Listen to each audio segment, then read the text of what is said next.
ऐसे ही उनका समय बीत रहा था।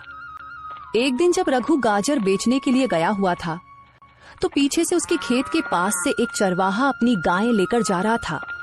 उसकी गायों ने गाजर को देखा तो रघु के खेत की तरफ दौड़ी। उन्होंने रघु के खेत से गाजर खाना शुरू कर दी। चलो बस करो अब, पता नहीं किसका खेत है, मालिक आ गया तो पूरे पैसे लेगा और मेरे पास इतने पैसे नहीं हैं। चलो भागो, अब घर जाकर खा लेना। चरवाहे ने गायों को रोकने की बहुत कोशिश की, लेकिन वे नहीं रुकी। उन्होंने थोड़ी ही देर में सारा खेत साफ कर दिया। चरवाहा जल्दी से अपनी गायें लेकर वहां से निकल गया। किसी की भी नजर उस पर नहीं पड़ी। रघु की कमाई का एकमात्र जरिया यही गाजरों का खेत था। वह भी अब तबाह हो गया और रघु को इस बात की कानों कान खबर नहीं थी। उधर रघु बहुत खुश था, दिल ही दिल में सोच रहा था, अब गाजर अच्छी बिक रही है। मैं कुछ ही दिनों में पैसे जमा करके अपनी बेटी को एक लाल रंग का प्यारा सा सूट ले दूंगा। बहुत समय हो गया है, मैंने कभी उसे नया सूट नहीं दिया क्योंकि और भी खर्चे बहुत होते हैं, लेकिन इस बार मैं पक्का उसे सूट ले दूंगा। ऐसे ही ख्यालों में रघु अपने घर चला जाता है।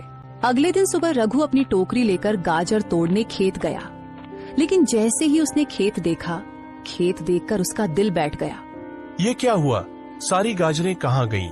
ये तो पूरा खेत खाली है। फिर उसने करीब जाकर देखा तो पता चला कि कोई सारी गाजरें खा चुका था।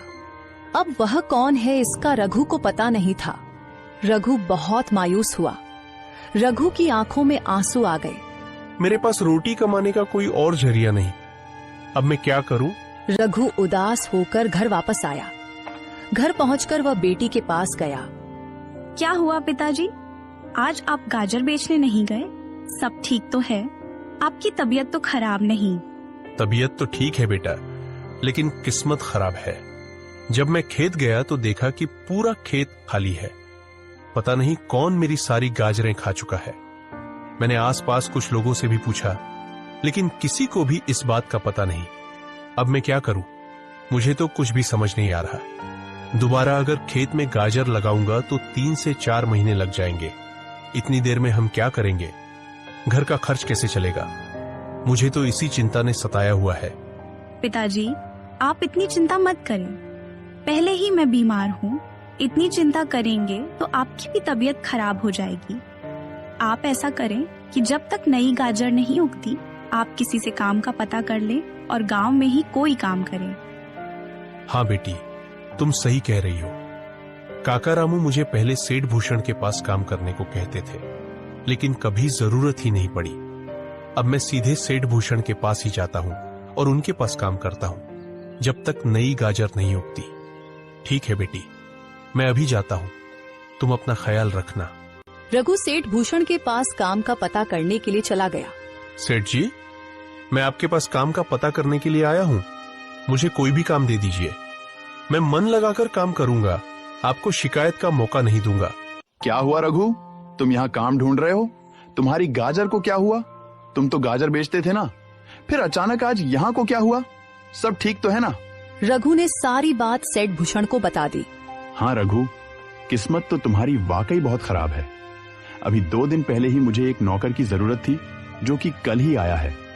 अब मुझे किसी और आदमी की जरूरत नहीं है, लेकिन हाँ, अगर मुझे जरूरत होगी तो मैं तुम्हें जरूर बताऊंगा। सेठ जी, मैं बहुत उम्मीद लेकर आपके पास आया हूँ। मुझे कोई भी छोटा सा काम दे दीजिए। दिहाड़ी भी बेझिझक कम दीजिएगा, मैं उफ तक नहीं करूंगा।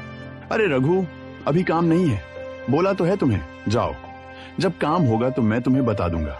रघु को सेठ भूषण ने कोई भी काम नहीं दिया। वह वापस घर की तरफ नहीं लौटता, बल्कि आगे पीछे गांव के कुछ लोगों से काम का पता करता रहा, लेकिन किसी के पास भी कोई काम नहीं मिला।